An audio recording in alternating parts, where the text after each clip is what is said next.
Thiruvananthapuram medical college ക്യാമ്പസിനകത്ത് പൂർവ്വ വിദ്യാർത്ഥികൾ amenity centre നിർമ്മിക്കുന്നു. മുൻ പ്രിൻസിപ്പൽ ഡോക്ടർ തങ്കവേലുവിന്റെ പേരിലാണ് അമ്യൂണിറ്റി സെന്റർ നിർമ്മിക്കുന്നത്. മെഡിക്കൽ വിദ്യാഭ്യാസത്തിന് കൂടി സഹായകമാകുന്ന വിധമാണ് അമ്യൂണിറ്റി സെന്റർ പ്രവർത്തിക്കുക എന്ന് പൂർവ്വ വിദ്യാർത്ഥി സംഘടനാ ഭാരവാഹികൾ പറഞ്ഞു. 5 നിലകളിലായി 30,000 ചതുരശ്ര അടി വിസ്തൃതിയിലാണ് doctor Thangavelu immunity medical education centre വിഭാവനം ചെയ്തിരിക്കുന്നത്. ഡിജിറ്റൽ മെഡിക്കൽ ഹിസ്റ്ററി മ്യൂസിയം, ഡോക്ടർമാർക്കും മെഡിക്കൽ വിദ്യാർത്ഥികൾക്കും ഇൻക്യുബേഷൻ സെന്റർ തുടങ്ങിയ സംവിധാനങ്ങൾ കേന്ദ്രത്തിലുണ്ടാകും. ആദ്യമായാണ് കേരളത്തിലെ ഒരു മെഡിക്കൽ കോളേജിൽ പൂർവ്വ വിദ്യാർത്ഥികൾ മുൻകൈയെടുത്ത് അമ്യൂണിറ്റി സെന്റർ നിർമ്മിക്കുന്നതെന്ന് പൂർവ്വ വിദ്യാർത്ഥി സംഘടനയുടെയും UAE ഡോക്ടർമാരുടെ സംഘടനയായ AKMG ഭാരവാഹികൾ പറഞ്ഞു.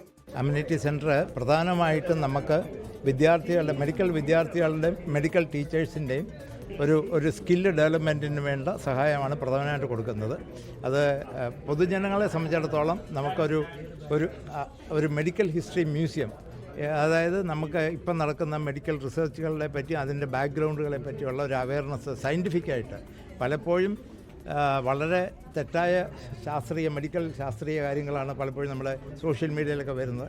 അപ്പോൾ അതിനെ കറക്റ്റ് ചെയ്യത്തക്കവണ്ണം മെഡിക്കൽ കോളേജിലെ തന്നെ പ്രൊഫസർമാരും അതേപോലെ വളരെ ഇൻ്റർനാഷണലി എമിനൻ്റ് ആയിട്ടുള്ള ഡോക്ടർമാരുടെ ഒപ്പീനിയൻസ് ഒക്കെ കിട്ടുന്ന രീതിയിലുള്ള ഒരു ഫെസിലിറ്റി കൊടുക്കുന്നുണ്ട്.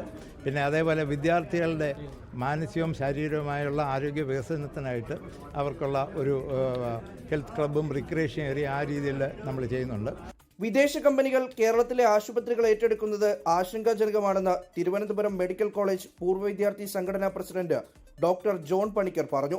ഇൻഷുറൻസ് കമ്പനികൾ ചികിത്സ തീരുമാനിക്കുന്ന അവസ്ഥയുണ്ടാകുമെന്നും അദ്ദേഹം കൂട്ടിച്ചേർത്തു. നിർമ്മാണത്തിന് തുക കണ്ടെത്തുന്നതിന്റെ ഭാഗമായി ആദ്യമെത്തുന്ന 300 പേരിൽ നിന്ന് 1 ലക്ഷം മുതൽ 15 ലക്ഷം രൂപ വരെ സമാഹരിച്ച് കേന്ദ്രത്തിൽ അംഗത്വം നൽകുമെന്ന് ഭാരവാഹികൾ പറയുന്നു. Doctor MA Muhammad, doctor Sirajuddin P Moideen, doctor Krishnaprasad, doctor Firoz Gafoor, doctor Jamaluddin Abubakar തുടങ്ങിയവർ വാർത്താ സമ്മേളനത്തിൽ പങ്കെടുത്തു. 24 ദുബായ്. ലോകത്തെവിടെയായാലും ഏത് സമയത്തും 24 വാർത്തകളും ഓഗ്മെന്റഡ് റിയാലിറ്റി പാക്കേജുകളും എക്സ്പ്ലെയിനറുകളും വിശദമായി കാണാൻ ഞങ്ങളുടെ YouTube ചാനൽ നിങ്ങൾക്ക് സബ്സ്ക്രൈബ് ചെയ്യാം.